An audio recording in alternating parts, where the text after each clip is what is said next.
Hey, it's me. She's a former mayor. They're a former evangelical pastor with dissociative identity disorder. These two like to talk about the topics you're not supposed to talk about. They might cause you to perspire just a bit, but they'll definitely make you inspired. Let's talk religion and politics, and what spirituality and... Wait, what happened there? We got shortchanged on the crescendo of the open. Oh, well. You know what? I'm sitting here thinking nobody who ever watches Evangelical-ish with Paul and Ashley would be expecting us to be on 2 minutes early.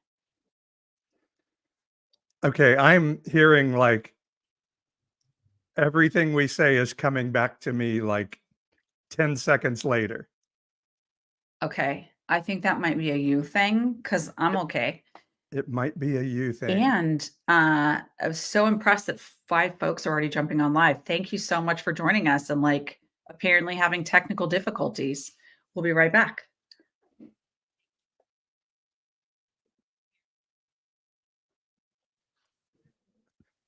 Well, Paul, you there? okay. Did you change something or did I? No, Okay, look it it. stopped. It My stopped. hands are visible. Okay. No. And Joaquin's in the Now green room, hands up. Hey, Doug on the left. Glad you're here. Oh, I know what's happening. I figured it out. Okay. I had YouTube up on my. Okay. Oh, that'll do it. Let's try that again. Here we All go. right. Here we go. Hey, it's me. She's a former mayor. They're a former evangelical pastor with dissociative identity disorder. These two like to talk about the topics you're not supposed to talk about. They might cause you to perspire just a bit, but they'll definitely make you inspired. Let's talk religion and politics, and what spirituality and emotional well-being look like in a post-evangelical world. This is Paul and Ashley on Evangelical-ish. All right. See? Okay, now the show we can works start. perfectly every time. I It's- love it that way. And I'm realizing how OCD I am. So I'm like, if we don't hear every second of that open, I don't know what I'm going to do. Like, Yeah. we can't do a show without the thing at the end and the da-da-da-da. So now we're good. Now we're All right. good. Welcome, everyone. For those of you on the live stream, we always love it when you let us know where you're joining from. And we see Doug on the left has popped in. This is a special time, a bonus episode, if you will. A special edition, Sunday night, Special edition. like 5 p.m. Pacific time. It's serious business when we're like, hey, let's get on Sunday night and talk about this topic. We mean business. We all need each other to get through the next 2 to 3 weeks. So here we are. Yeah. Because there's Yeah. something big coming up. But welcome to Evangelical-ish. We do have a great guest. One of the people you call one of the 5 most interesting people in the world. Last week I said top 3. Okay. And then I was afraid that might have been a slight exaggeration.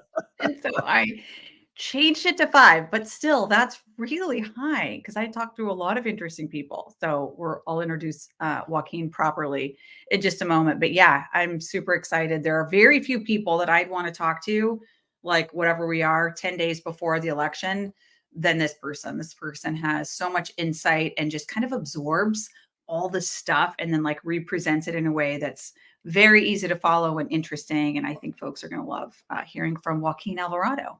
Well, and it's good that you're upright tonight because you had a trip to Mexico City and your return did not go well. And that freaking packs a punch. Let me just say, I go to Mexico. Was it Montezuma's revenge? I hope that's not clearly. A politically incorrect statement. I know it probably is at this point. Probably not is. Something. Yeah. Okay, so I go to Mexico City. I'm at a conference. I'm at the Hilton Reforma, which is like, in the downtown area, like totally mainstream. I only eat conference food. I drink bottled water. And I'm just telling you at 4 a.m., this was a week ago, Friday, 4 a.m., boy, Montezuma was raging. And I was like worried, how am I going to get on this plane and get home today? And then I thought, oh God, it was food poisoning. It'll be fine in like 24 hours. No, like 8 days later and 1 round of antibiotics later, am I able to sit here with a pleasant look on my face? It would Yes. not have been possible even a couple days ago.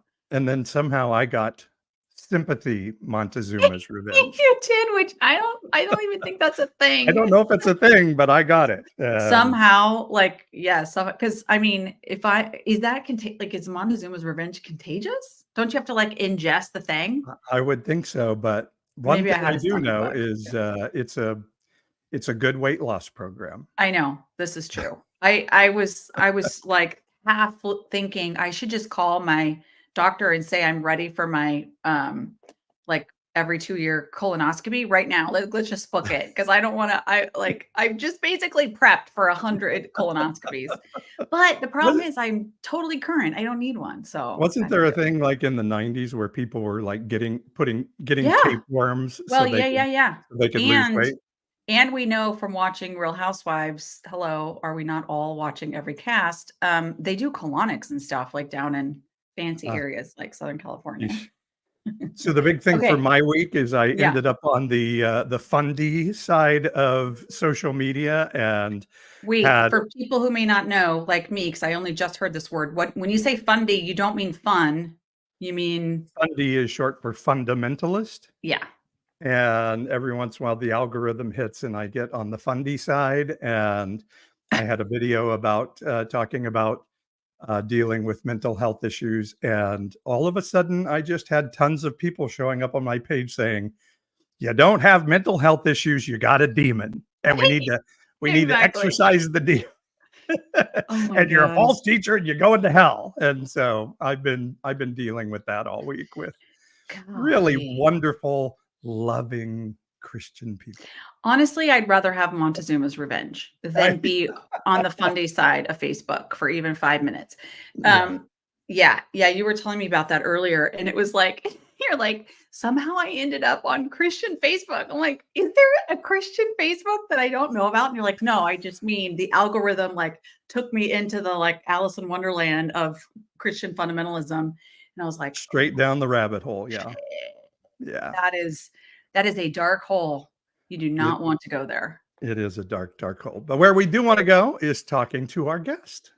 I'm super excited. Let's bring on Joaquin Oh, wait, I Alvarado. have to do the read. I have to do the read. Oh, yes. Sorry, Oh, my right. mistake. See, we are new to this. We are now part of Yes. a podcasting network, and we need to promote this network for a few minutes.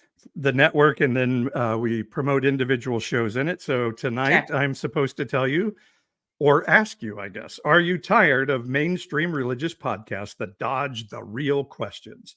Tune into Heretic Happy Hour, where we tackle the burning questions, not people, with our main show every Tuesday, which features panelists like Rainn Wilson. Ooh, Rainn Wilson. Oh, Wow. we love Rainn Wilson. David Bentley Hart, Lisa Sharon Harper, Bart Ehrman, and many more. A bonus show every Friday and a live stream every Sunday in the Heresy After Hours Facebook group.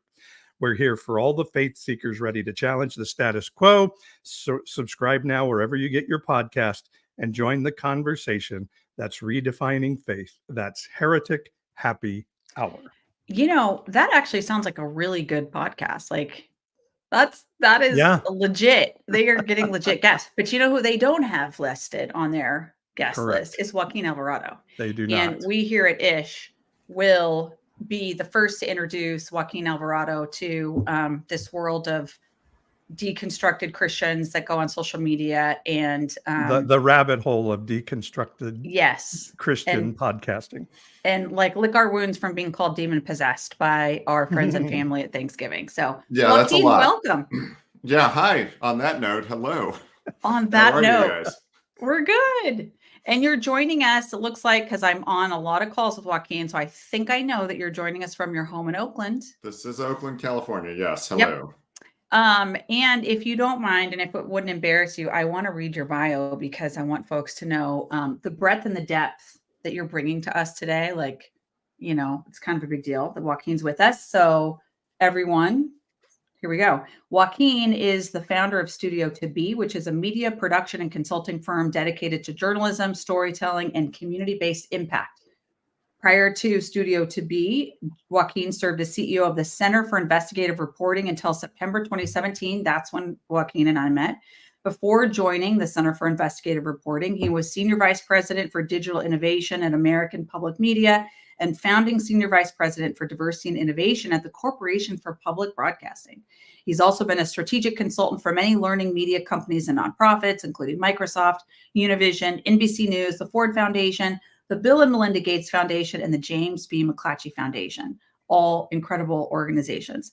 His recent work with Microsoft's journalism initiative is available on the Microsoft Journalism Hub. In 2007, he launched Coco Studios, an early VR media collaboration platform for fiber and mobile networks. Alvarado was the founding director of the Institute for Next Generation Internet, which launched in 2005 from San Francisco State.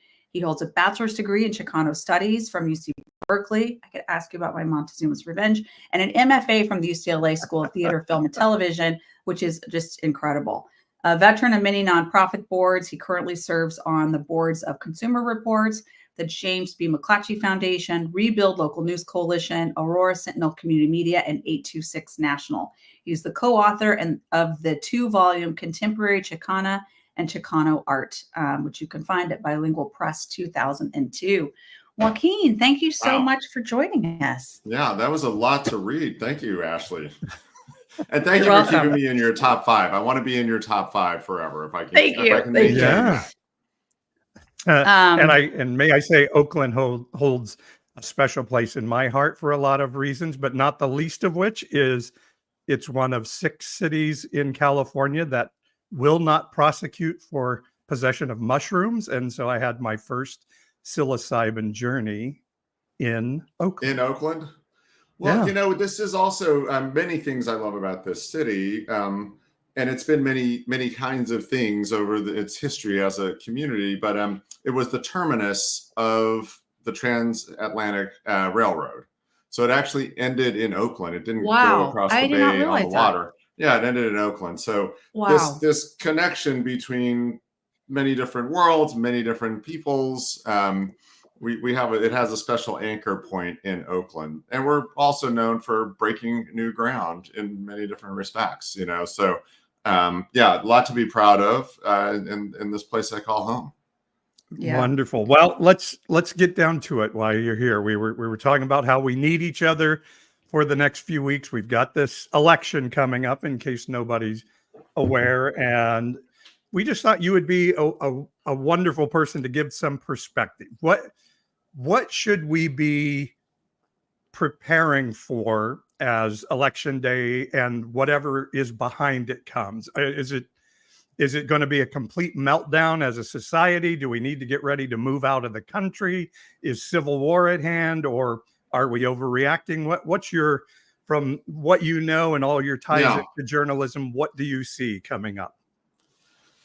Well, I wouldn't leave. It's our country, so I wouldn't give it up. So that's one. Also, it's really, you can do like a 6-month visa. So if you want to do some traveling, you have the opportunity. Okay.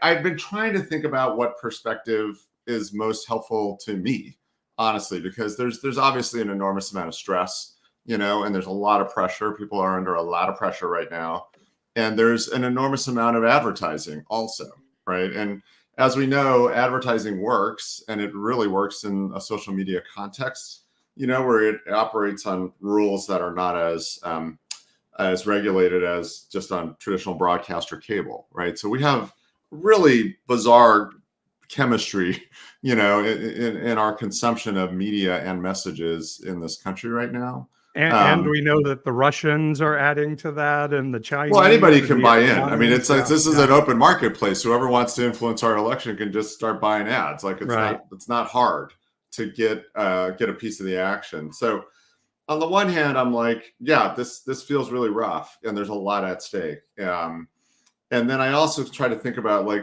how wide is the aperture, right? What do we think of as the time we live in? Is it this year? Is it 5 years before this, 5 years forward? Is it the time of our grandchildren? Is it the time of my grandparents? what do we mean by the world we're living in? Like, what's the clock? And you brought up the Aztec ruler that encountered the Spanish. At the time of the Spanish invasion of the New World, the crown was expelling Jews from Spain. And Mexico just elected its first woman president who was also Jewish, right? So it's like, that's a 500-year window, right? Wow. So are we playing a long game? Or are we playing a 5-week game? Like, what's the aperture? So I think about that a lot, because I feel like many of our challenges are they're intergenerational, right? And so I think we have to kind of create channels of activity where we can respond and do things that are positive for our communities and help people, I feel like there's a lot of anger, and again, you can gin that up, and some of it's authentic, but it definitely has a brand, and I think people are feeding into that in a way that's not, productive politically, because I don't think we've been super productive politically for the last, couple of cycles here. And as a Gen Xer, I'm just like exhausted by boomers. I'm just exhausted by having to live in that world. I feel like we need to help millennials into the process, and we need to do our job and get an at-bat here. So I also think about just the generations kind of colliding. So to answer your question, it's like, is there rule of law in the United States? There still is, that's worth fighting for. That's worth protecting. And I don't have absolute faith that it's impenetrable, like it might be on the ropes, depending upon any outcome, right? And I think the other thing I really do worry about is not so much civil war as just political violence, right? Yeah. And where we've seen chaos, maybe. Yeah. Well, it's like we're a huge country. Most people want to get their kids to school and get gas and go to the grocery store. Like, people keep quoting the Civil War, but there's 40% of the U.S. economy is not willing to start buying guns to shoot the other 60%, right? Like, I don't see people wanting to kill each other, except if you have political violence, which I think is highly probable at this point. And we don't really know what to do with that. Like, what do I do? Like, what does the average person do to respond to political violence? Which is why I think January 6th was so disorienting for folks, right? Because you could see a lot more of that, but with worse outcomes than even that, which was pretty terrible. Yeah. So follow up on, like, let's imagine for just a second, a second Trump term. And, everyone's talking about how he's not going to have the guardrails because, like, any of the institutionalists who went in with him last time, they're not going to do it second time. And now we've got the Supreme Court that we've got. So while there might be, and I do think there are still guardrails in the judiciary and, and in the, decentralized governance that we've got across the country. Like that's obviously guardrails, but, do you, like, I have to say, a lot of times when I hear his stuff, I do think it's a bit of like showing off and like blah, blah, blah, and just kind of like appealing to that brand, into whipping those people up. But do you think he really would try to, like, be a dictator on day one and all these things that, I guess maybe I'm a little sensitive to being told I have Trump derangement syndrome. Yeah. And I'm just wondering, like, how much of this do you think is real that you hear in his rhetoric these days? Like, 60 minutes to be off the air and all that kind of stuff. I think that you have to listen to what people say. I also feel like it's a lot of messaging and marketing, and this is not somebody who is an actual fighter, right? Like, this person didn't serve in the military and I don't think has ever been in a fist fight. But there's a lot of people who could be triggered and propelled, right, in a way that is hard to control.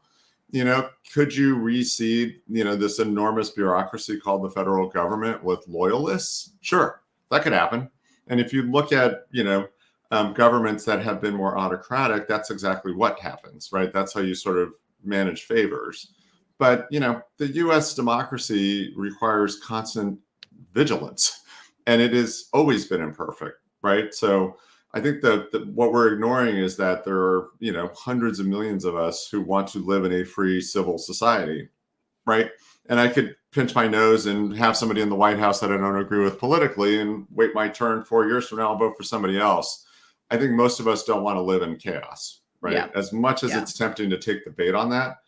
That being said, it's easy, once you start going downhill and you're picking up speed, will the brakes work? That's a question we have to ask ourselves. That's it. I think all the time, I love that that word picture. When you're coming over the grapevine, for those of you who have ever driven like straight up from Southern California to Northern California, and there's this point where it's like they have the runaway truck ramp, and it's like, first it's the gravel, then it's the the guardrail, elevation, the elevation, and then you're just launched. Then it's a full launch. If you cut through all that, forget it. Then you got the barrels of water, and then if you're still going, you're just gonna kind of go over. So I always think about that visual of okay, we're in definitely in the gravel right now, and we've got a couple more things, but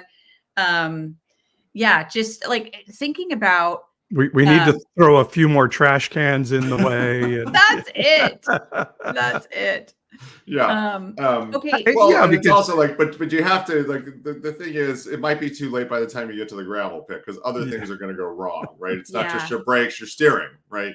You might lose it, right? Like the radio might break and you don't know what's happening.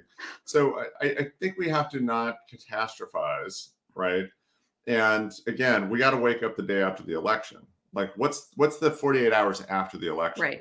Right.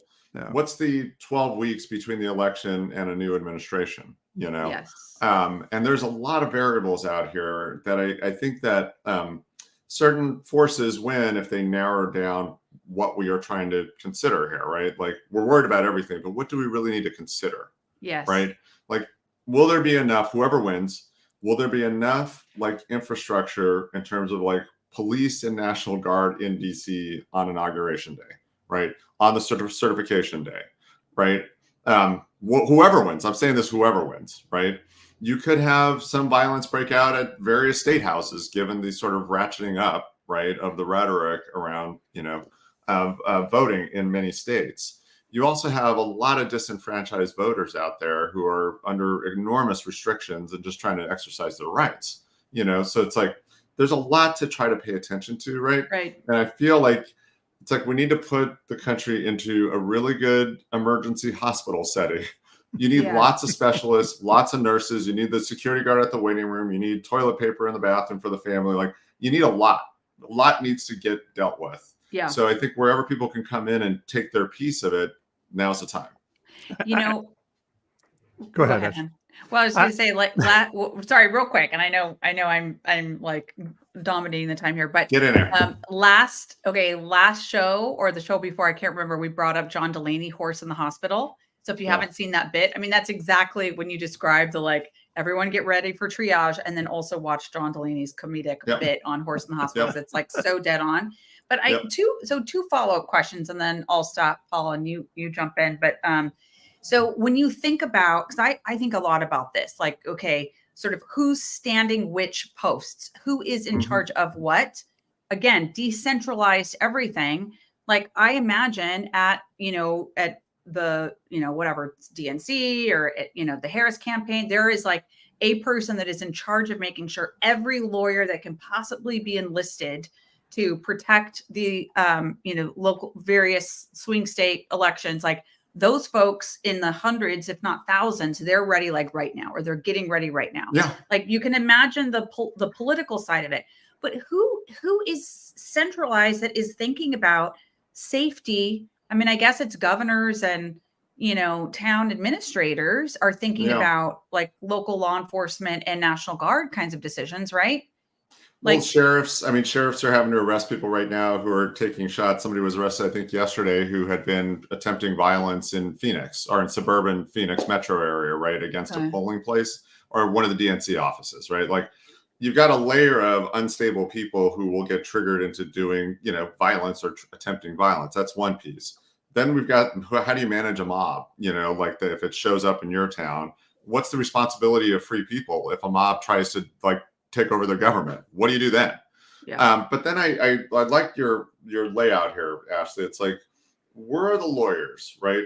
Where are the judges who are going to hear these cases, right? Where are the journalists who are going to cover the stories? Where are the faith-based institutions, temples, churches, right, that are going to have conversations to say, again, we can withstand 4 years of distaste, right? We can't stand 4 years of complete melting down as a civil society, you know? And there's a lot of folks who would love to see the United States melt down, obviously. And it's what worries me the most about it is, I mean, I don't think Trump is a strong man. I don't think he's necessarily evil. I think he's just a little boy in need of attention, really. But it makes him dangerous because he's incompetent and he basically is in favor of whatever the person in front of him is saying, so he can get that person to call him sir. You know, that's all he really wants. And so if he loses the guardrails of competent, normal people around him, and even if we have good, like what happens this time if he's in office and we have good judges that makes good rulings and he says, nah, I disagree and refuses to comply? Like, what do we do then? You know? Well, I mean, you know, there's famous sort of moments in history where presidents did refuse to enforce, Supreme Court decisions. You know, we know that, and it led to terrible tragedies. You know, I have a lot of faith. If I can interject, we had Howard Baker going to Richard Nixon and saying, dude, you got a problem. We don't have that guy anymore. Those guys are all gone now. We just have Marjorie Taylor Greenes on the Republican side now. Well, but let's take it from the other side, right? Like, you know, I believe that the men and women serving in the U.S. Armed Forces believe in this country and took an oath to serve the Constitution. Would they act against their fellow citizens in a way that was blatantly unconstitutional? Right. Like police officers, right? Like, I believe that the men and women serving as police officers, those persons, you know, took an oath to serve, and again, imperfect. And there's a spectrum of humans in there, but I think that if the thought exercise is like, how bad could it get, right? I think that the thing that I would worry about more is that we take something which has for 200 plus years managed general forward progress, imperfect, but general forward progress, and turn it against itself. Yeah. Right. That's the thing that I worry about more, actually. Yeah. And that's actually that's the Titanic, right? That's the like sinking. Yeah. Yeah. And there's a lot of folks, obviously, in the geopolitical space who would love to see a weaker United States. Right. So again, it's like, what do we need to do to retrofit? Right. We need to install more sprinklers, obviously, if a fire starts. But again, imagine an alternate outcome. If Harris wins, right, how do you govern in this environment, right? Where there may be like a never-ending spate of actions, some legal, some extra legal, to try to destabilize her administration. We have to also contemplate that. Yeah. And I'm a little concerned that the Democrats had 4 years to try to put in some legal guardrails, and they did some. I don't think we can see necessarily a January 6th exactly. I think they've kind of legislated that out. And so that's helpful. When you say legislated, do you mean prosecuted?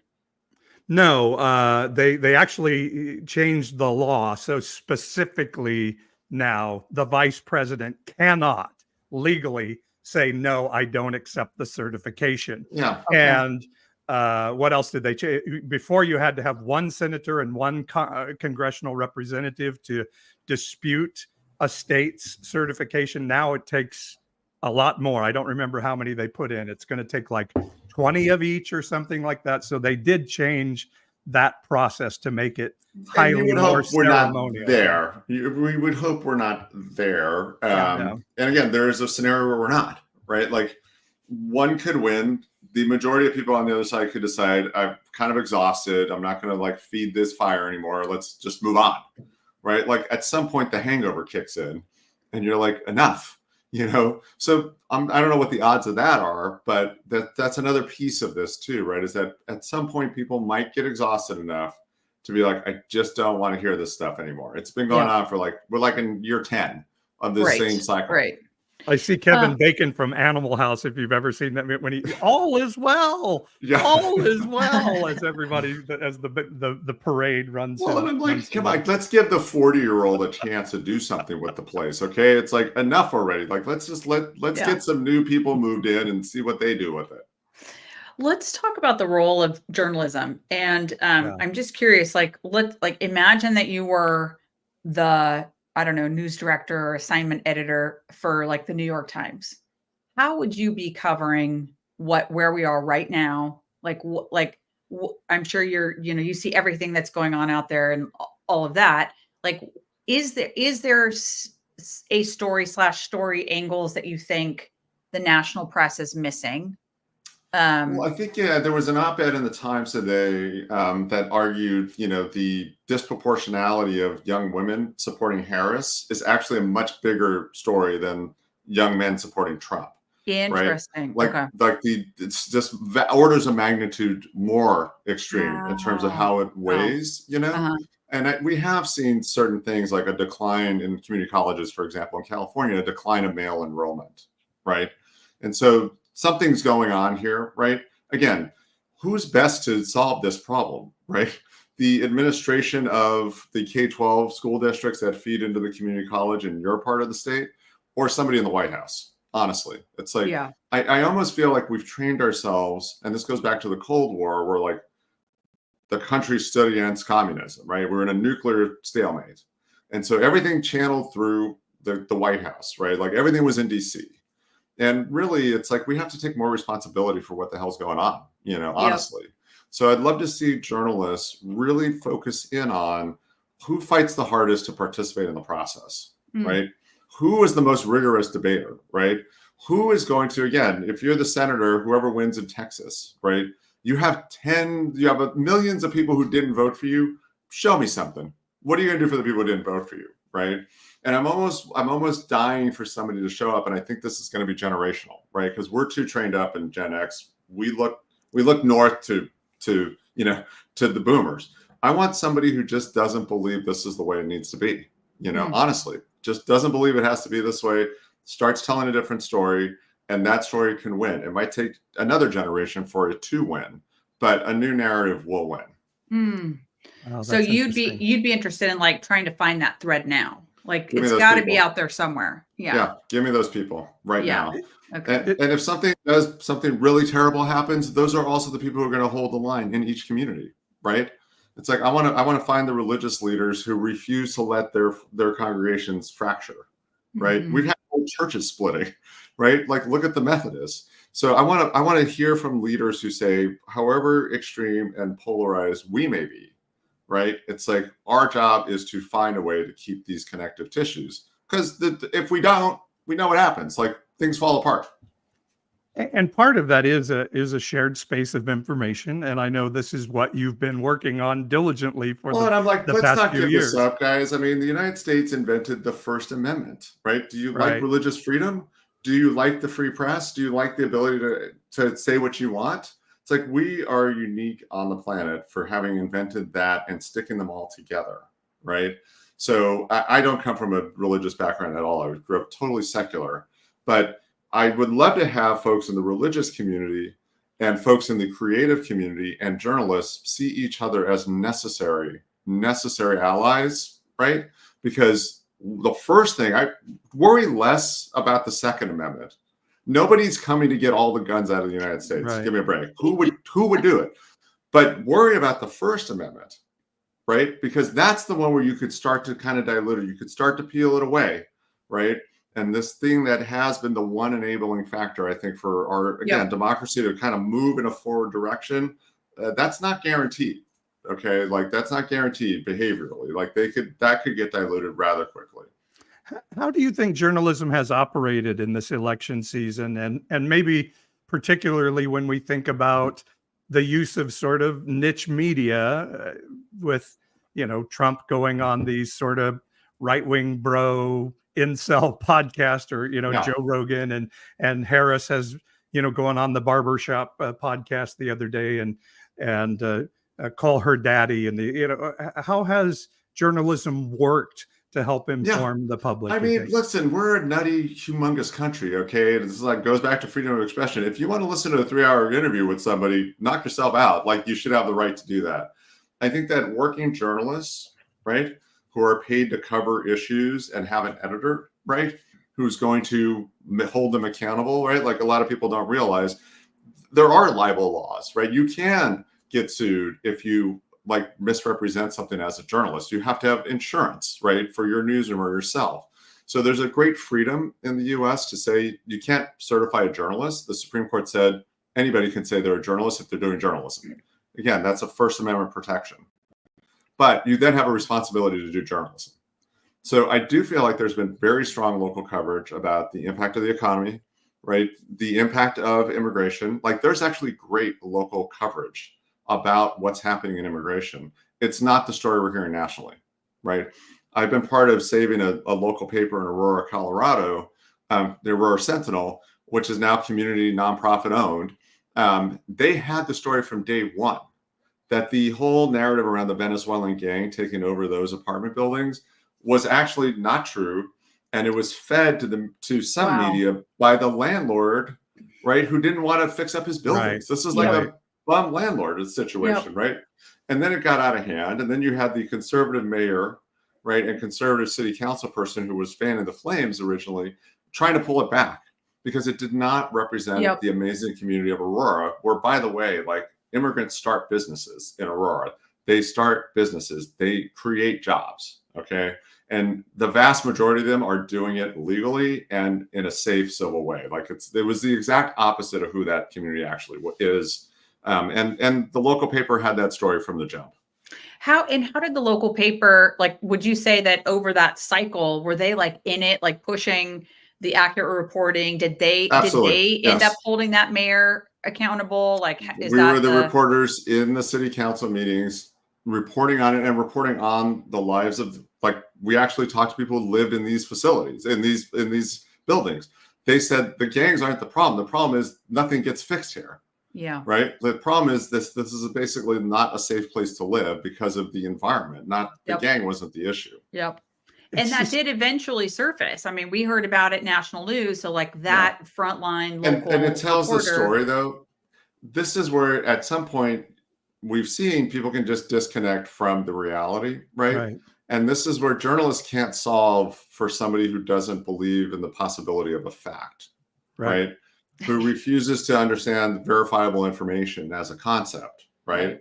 So if we're moving into a political environment or an information environment where verification, professionalism, right, like journalistic standards don't matter, then I mean, welcome AI. I mean, start hallucinating now. It's fine.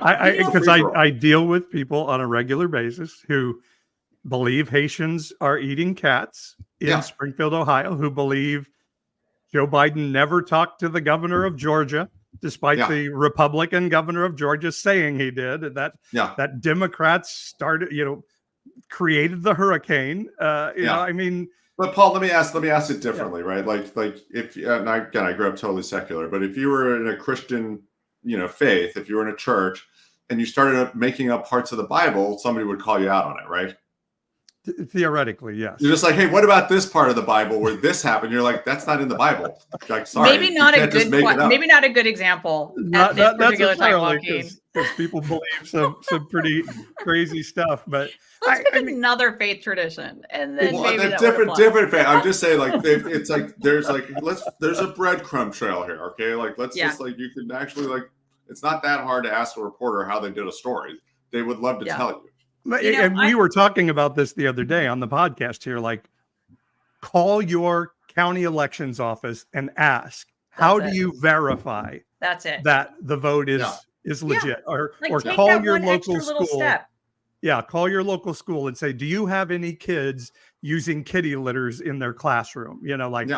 Actually try to find out if this is actually. You don't even ask, but there is reporting on these things. There's great local reporting about the Haitian immigrants in Ohio. Right. And there are challenges on some level. Right.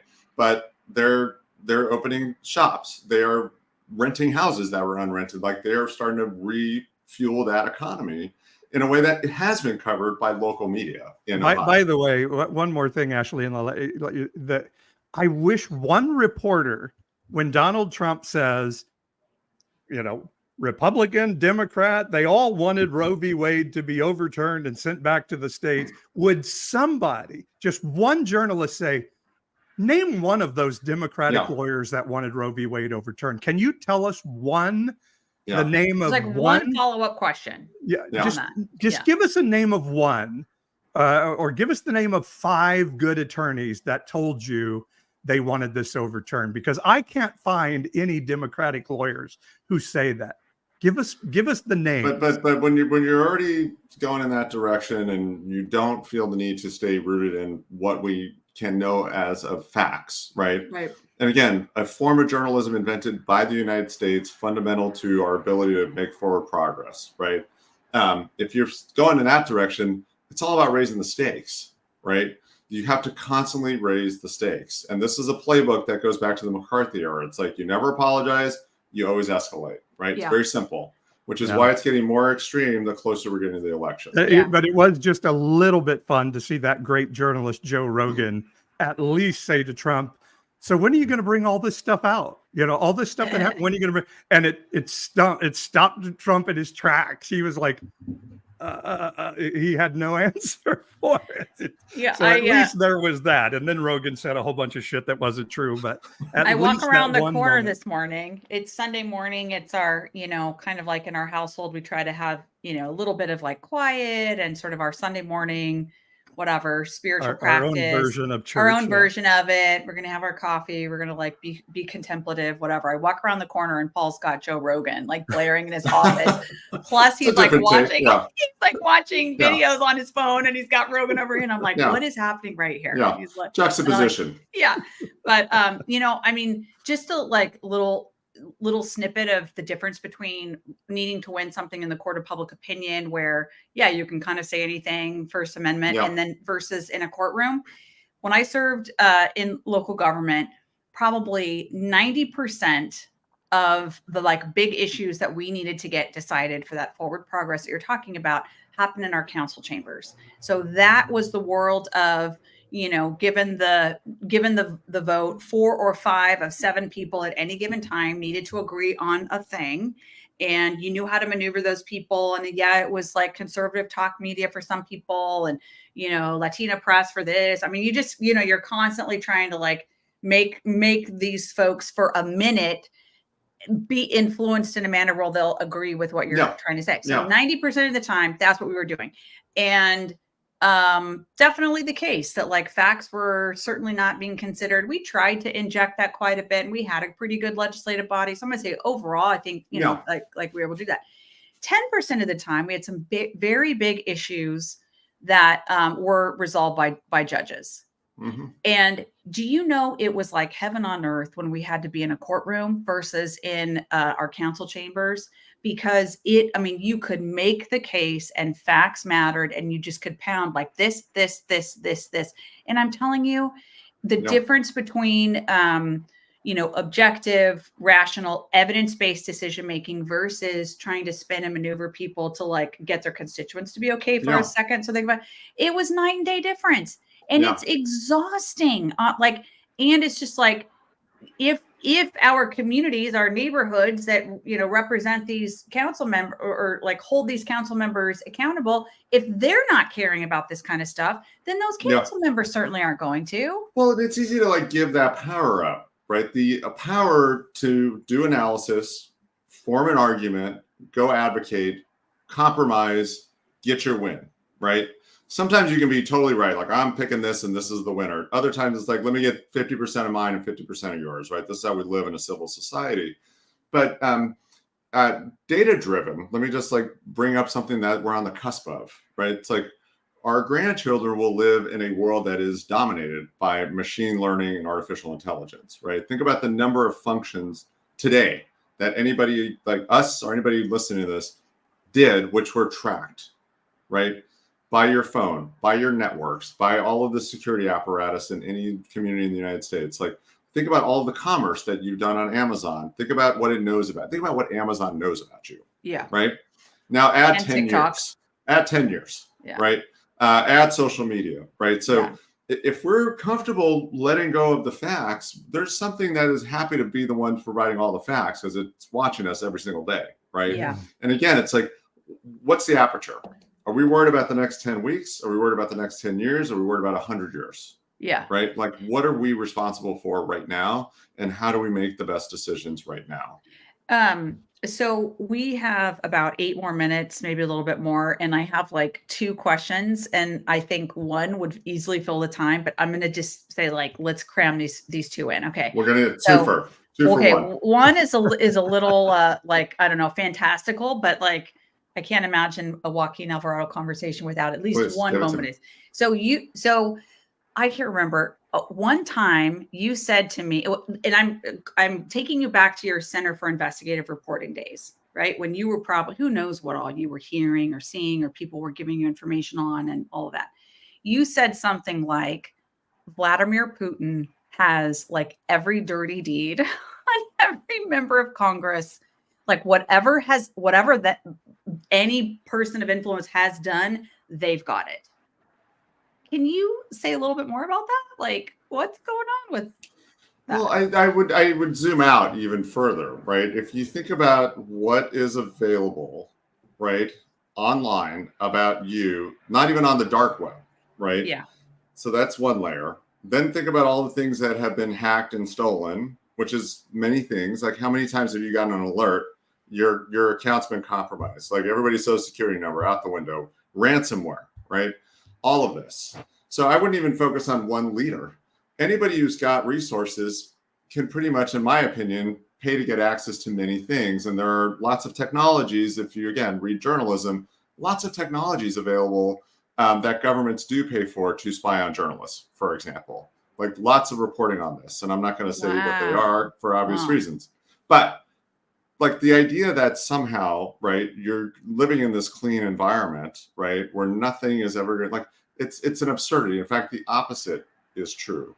We should assume, right, that whatever compromise there is to have, people have it, right? Yeah. Which is, again, why I think politically, this is one of the challenges. And I really do think it's just a challenge. How do you do this with 300 million people in a country, right? Is building up political leaders, right, who stay totally accountable to the communities they serve. At some point, you have to flip into being a fundraiser. At some point, you're running, Kamala Harris is running $1 billion, a 3-month startup with $1 billion+ to spend. Yeah. Right. How is this politics? How is this politics? Right. Yeah. And so again, it's like we create the need for this sort of national sort of narrative without really recognizing what it means, you know, to maintain those connections and that authentic, accountable relationship to where you're coming from. It's like at the end of the day, you end up representing two sides, which are an abstraction of what is actually going on in the country. So we got to get the money out. We got to get the money out of politics. And but it, you know what it makes me think of, and you don't have to necessarily comment on this individual instance, but it makes me think when we go like, why would Ted Cruz bow down to a man who called his wife ugly and said his dad killed John Kennedy? What else going on there? And it makes me say, what leverage does Trump have on him? You know what? Well, I don't think he needs leverage. I think Ted Cruz, like any husband, again, I'm not advocating this, but you could just punch somebody who was talking that kind of trash. I'm like, what's a guy in Texas to do? Somebody's literally talking trash about your partner. But again, it's like once you let that narrative into the politics, once that's the kind of like trash talking, you're just debasing people, right? You're bringing people down into the gutter, right? You're authorizing, right, the worst tendencies in people, right? Rather than saying we're going to leave that behind, right? But we've seen a lot of this. Yeah. Right? Think about the language that's getting used. It's like, what person would want their child to speak in these terms in any public forum, let alone this one? This is like question 1B or C, and then I still have another question that I want to make sure we talk a good amount about local journalism, what you got going on with that. But can you say a little bit about just the whole shit show that is regulating / not regulating social media? What is that debate? What do you think is a common sense approach there? Talk about that for a minute. Well, I think that, again, this is one area where I think conservatives and liberals, like everybody could probably get behind some Section 230 reform, right? Mm-hmm. Like when the Telecom Act was passed that created this sort of, protection, right? It was the right call at that time, not knowing what was going to happen. But why would you leave it alone for 30 years? I mean, we know what the harms are. Right. We know what the harms are. And not having accountability structures built in means we're divorcing ourselves from the need to govern ourselves. So anybody can just show up and do anything if it's on social media, and that's Right. really okay. So I think this is a space where, again, certain states, and I'd love to see a whole spectrum of political, environments come to the same conclusion, which has been brewing, right? Is that we need common sense regulation of these platforms, because the unfettered ecosystem that we have right now is producing an enormous amount of harms. Did the Dems do something hinky with social media around the 2020 election? No, I think if you want to influence social media, you just pay for it. Like, it's not Right. hard. None of this is a conspiracy. You just buy an ad. Money in. Yeah. Money in. Yeah. I don't know. But, Trump but, was but it saying all likely that. will, but this is, again, like, if people want to fear something, right, add 10 years to what technology knows about your daily lives. Do Forget you your political think, persuasion. Add 10 years to where we are right now. do you think Like California, when I go to Lowe's and buy a light bulb, and then I come home and there's nothing but light bulb ads on all my social media. Well, but also your light bulb will be on Wi-Fi. Your light bulb is on Wi-Fi right now, so you can change the color temperature. Yeah. do you think California has any chance of doing some kind of like rational, smart social media regulation? Would you see our state doing that? I do think there's a chance. I don't know if this administration will be the one to do it. And again, Right. I think it's a different generation needs to step up on this issue. Yeah. Like, we're seeing it through the prism of all this growth that happened over the last 30 years, 28 years. And I think if you're Newsom, we have 7 times the tech sector jobs as Texas, who's in second place, Yeah. right? So you don't see, like, nobody's really like, if you talk oil and gas in Texas, they're like, no, we're going to keep doing this while we invest in renewables. Like, you don't give up the lead. And I think that, that's a fair thing to say. At the same time, we have gotten cars to be a lot safer. We have gotten cigarettes out of general public consumption through public health, right? And people learning, I don't want grandma to die when she's 60. Like, I'd rather have grandparents. So we've made a lot of progress. And I think California, again, I take a lot of pride in our courage and our willingness to be in front on certain things. I think that we could be more strategic about building some partnerships state to state, But yeah, I think we have a wonderful chance to do it. And I think it's our job to do it. I just think it's going to take somebody, maybe one generation younger, middle-aged millennials, let them take it on. But they got my vote. Yeah. So close us out with just what you would want folks to know about this movement to save local journalism. How can folks get involved? Like, you're literally one of the nation's leading experts on this, and like on the front line in some very specific ways and very specific communities. Share what you want on that point. Well, I really do believe strongly in what the Constitution is and what it has enabled, right? And it is extraordinarily flawed. It had codified slavery, right? We had to get a lot out of it, and we had to fix it, and we had to evolve it, which is all in the original, right? This was in the original algorithm that the writers of that Constitution developed. So if we want to govern ourselves, then we have to be able to do the kind of local, state, national, regional, topical journalism that provides information to people to make decisions. And journalism has always had political camps. It was highly polarized for years. It's had all the things, but journalists are like plumbers, right? They know how to do certain things, right? And if anybody wants to learn it, it's learnable. You can learn to be a plumber. You can learn to be a journalist. So if we don't want to forsake what the First Amendment means, and again, I think unlikely allies here, right? The creative community, the faith-based community, and journalists should form new kinds of relationships, because this will be the first thing to go, right? Yeah. If you believe either side, like this is the end times, whoever wins here, if it's not my person, the first thing to go in any scenario where our freedom goes down is the First Amendment protections that we depend on. Yep. And you have to use it or lose it. So do journalism, read journalism, or lose it. It's such an interesting point.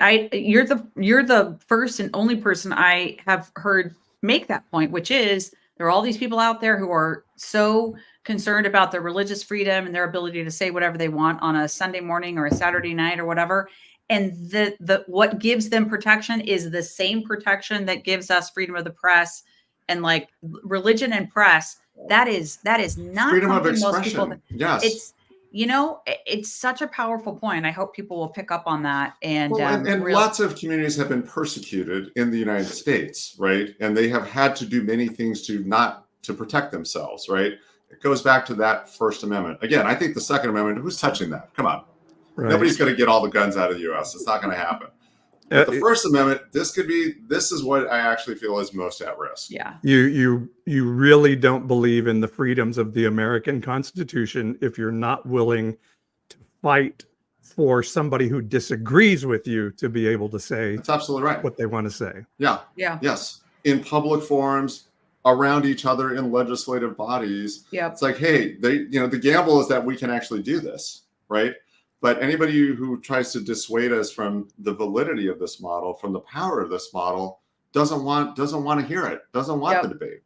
Right. The spiritual part of me would say it is only possible when you have value for another human life, which for so many people, like that gets grown in us through our religious or faith-based kinds of upbringings. And so to see the sort of organized institutional religious faith-based leaders being the ones who are assailing, when they actually hold, help cover the flame that is necessary for this kind of interaction with human beings who are very different in a lot of ways. Like, to me, I've said this on our show a lot, like democracy to me is the best reflection and spiritual practice that I can think of in this lifetime. It's the ability to hold a democratic society together. To me, that is more Christ-like than anything else I ever saw on a Sunday in my entire life going to church. And we have depended on religious communities to make the Constitution true, right? Go back to the civil rights movement, right? Like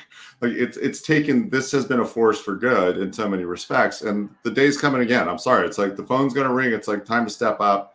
I do think though, like, let's start lateraling to millennials. Let's bring up this next generation. I think we're stuck in the sandwich, guys, Gen Xers. Yeah. It's just terrible. I mean, it's horrible. So we got the Cold War. Now we got we never had our moment, did we? We get to complain, though. We do get to complain. Let me say, I think holding the door open is our moment. I think actually, we're the hinge that history swings on. Is we're so impacted by the boomers in good ways and in bad ways, and we're like, we are the ones who have the front seat to know, like, oh shit, we need something different. And our pivot is, I think, what makes this, next generation of leadership possible. So it's a huge responsibility. And by the way, problem. There is biblical language for this, Christian biblical language. And I'm learning that also other religions have good language, but Jesus not only said, love your neighbor as yourself, but then said, and your neighbor includes those people that you don't think worthy of love, and said, if you only love those who love you, how are you any better than the worst people in culture? They love people who love them too. And if you only love those who love you, you're no better. You're no better than them. That's, to me, that's like the underpinning. I mean, again, you could find that same expression in other world religions, but that's the underpinning of a free and democratic society to me. That's civil society right there. Yeah. Yep. Okay, Joaquin. Gosh, this was fun. We could keep going for a long time. We could. And I'm gonna say, dude, top 3. Your top 3, man. Get me back in that top 3. But I need a little alert. I need like a message alert if I'm slipping.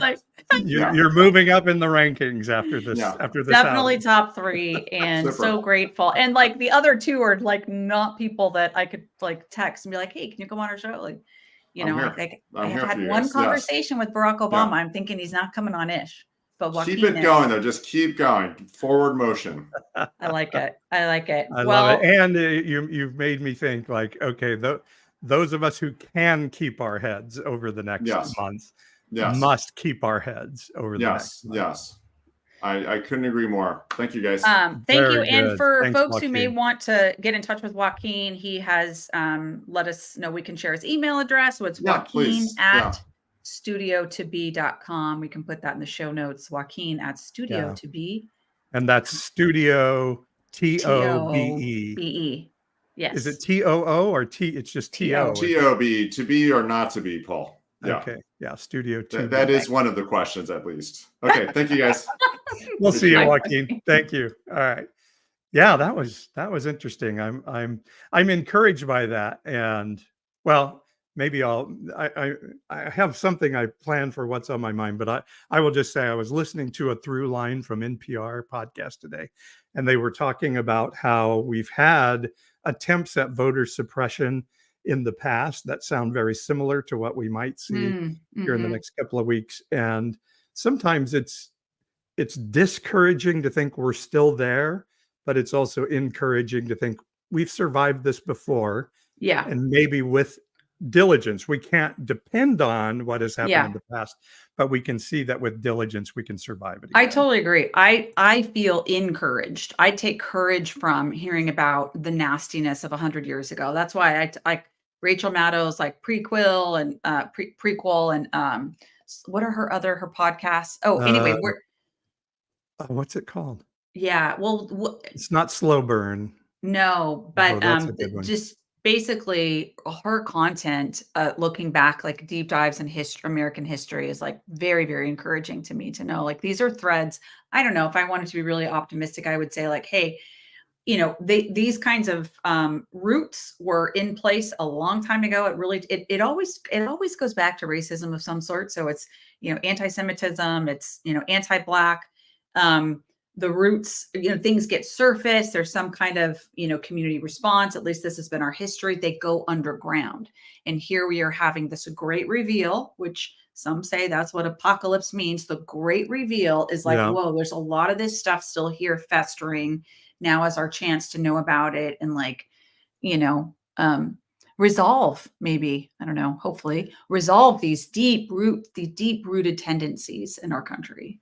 And that's, you said an interesting thing there, because I learned that in this season, that apocalypse does not mean like end of the world or horsemen, a war that kills everyone or anything. Apocalypse literally means to be revealed or things hidden to be revealed. Yeah. Well, do you know where I heard that from?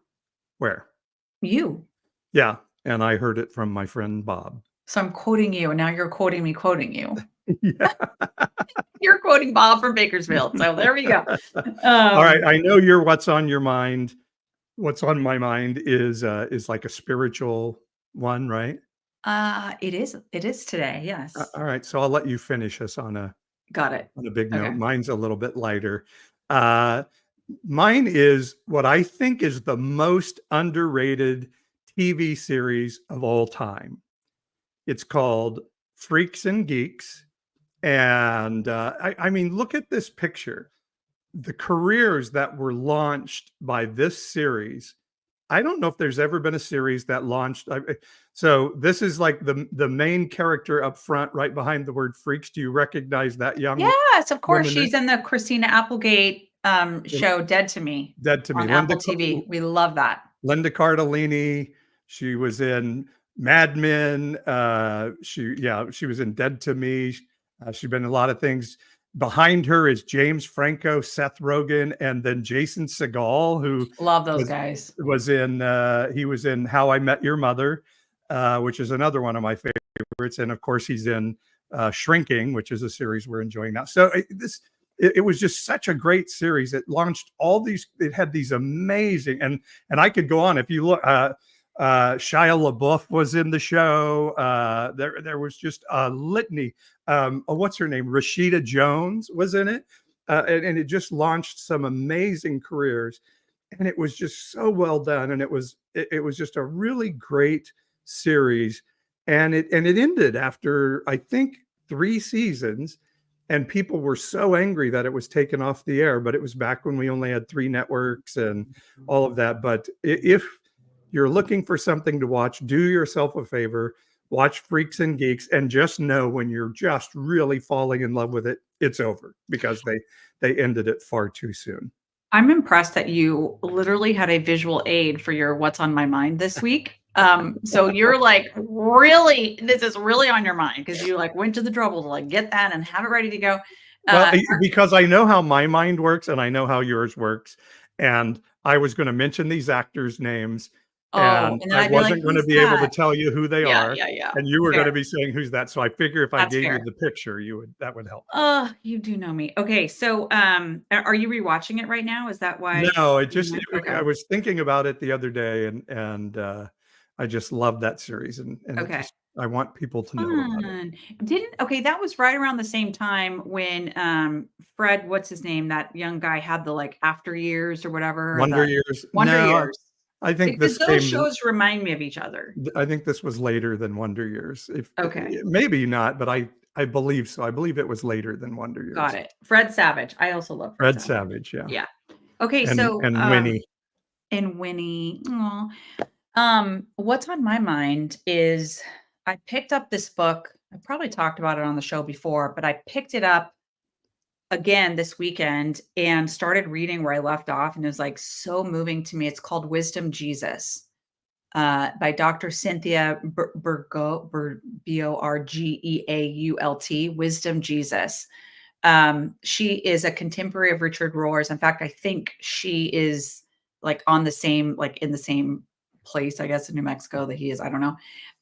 But it is, oh my gosh, all of a sudden, all these threads are tying together for me about like the life of Jesus and like how he pursued and modeled consciousness, and like that was the sort of great reveal of his time, that he was focused on like descending to serve and love instead of like the spiritual tradition at the time was like if you were a holy person, you were like trying to ascend to be like the most spiritual, and in his model was like, no, you give it all, you love generously, you spend time with the tax collectors, you hang out with the prostitutes. Like that was what was so revolutionary. Mm. One of several things about Jesus. Anyway, she talks about in this book like centering prayer.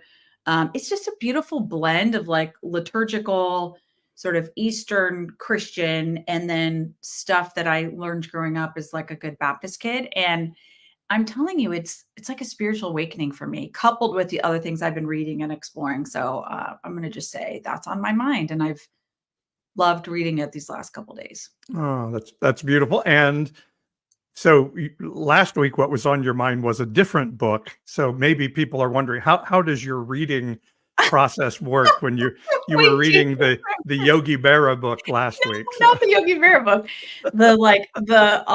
the autobiography of a yogi. Well, Yeah. it's related because it's all about this like deep spiritual practice and kind of breaking out of the religious boxes and instead just focusing on this like inner journey. And there's this beautiful line, I should have brought it upstairs so I could read it to everybody, but in Wisdom Jesus, talking about how Jesus showed how to access like the great divine love / consciousness is through this inner pursuit. Well, yogis, that's their thing too, so that's how it all kind of ties. And thank you, Doug, on the left for the reminder. Ren, dear God, let's just put a marker in it right now. That's happening next week. Can we say that, Paul? We're Yes, we could making say a that. commitment. And On Tuesday, our on podcast is on Tuesday, which Tuesday, we'll talk yeah, we'll talk about more that. about. So But thank where I want to reflect what you're saying is I do, when my Buddhist friend told me, or when I first started making Buddhist friends or friends with people of religion that were not Christian, told me, Jesus was amazing. Jesus was the most enlightened person maybe ever in history. And I was like, you can't say that. You can't steal my Jesus into your religion. It really caused me to start thinking of, well, could we see Jesus in another way than rather he just came to be a blood sacrifice for a bloody religion? That he actually was talking about something different in the idea Yeah. of salvation that is more focused on being raised up in your identity than being told you're shit and you need a savior. Yeah. And that's been just life changing, I Oh my think, God. for us. I really, at some point, I feel like we need to organize and chart our journey over these last, let's say, 4 years, and like things we read and light bulbs that came along the way, because it's all now starting to make sense as to Yeah. like why this, why that, and like, oh my gosh, it's just been really extraordinary. And I feel like I'm kind of just having this amazing spiritual connection times, and I'm so grateful. So that's, yeah, And it wouldn't have been possible if it wasn't for your crazy, rebellious heretic ass. So, I love it. in All case right. you were wondering how this connection happens, it's because Paul pushes me and I appreciate it. Well, and thank you for getting Joaquin Alvarado on tonight. And man, if you're hearing this podcast or watching it on YouTube, share it with somebody because they need to hear what Joaquin shared tonight. Here, here. In fact, that's a good segue to say this. Y'all might get tired of hearing me say it, but if you haven't already, if you're listening to this, you're enjoying it, you're finding like, hey, I'm getting something out of it, definitely share it with other people. One, two, make sure you're subscribed. You can subscribe to our YouTube channel. Make sure you're subscribed on our website, evangelicalish.com. You're going to get emails that let you know when we might be doing some things, when our times change, special times, one-on-one with Paul, whatever. So please do make sure that you've subscribed. And for those of you that this is really just a good alignment for, and you're like, yeah, I believe in these people and I believe in what they're doing, then help us out and support. It's $5.99 a month. And believe it or not, a little tiny bit like that goes a long way. And if gosh, we need another couple hundred people to do Yeah, like $5.99 it a really, month. it really does help. And we It really makes could a use huge the help. difference. And also there's just something powerful about if you believe in something, being able to put a little bit of money towards it. I think there's something like a really cool connection that happens there. So do please consider supporting us.